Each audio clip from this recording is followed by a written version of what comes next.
Una minaccia lenta e silenziosa a cui può rispondere con efficacia una nuova cultura della legalità. Giornata di confronto e dibattito per conoscere e superare le mafie, quella organizzata da Carabinieri e Università di Padova. Teatro dell'incontro, l'aula magna del Palazzo del Bo. La mafia è una presenza, spiega il procuratore Bruno Cherchi.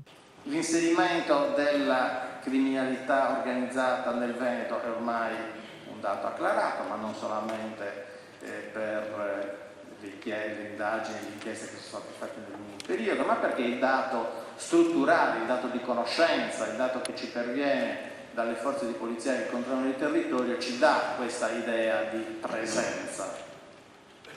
Quindi, superato il problema dell'infiltrazione, parliamo di presenza. Una mafia è entrata in modo silenzioso nel tessuto economico del Veneto, che ha svestito i panni da gangster per indossare quelli da manager. Un pericolo concreto e subdolo da individuare fin da subito. Dietro un certo atteggiamento, magari una disponibilità a risolvere un problema. Molte volte è questo, il mafioso normalmente appare come un risolutore di problemi all'inizio, non chiede nulla all'inizio. Una volta che però è entrato nel sistema e si è accreditato nel gruppo sociale, a quel punto tira fuori la sua vera natura.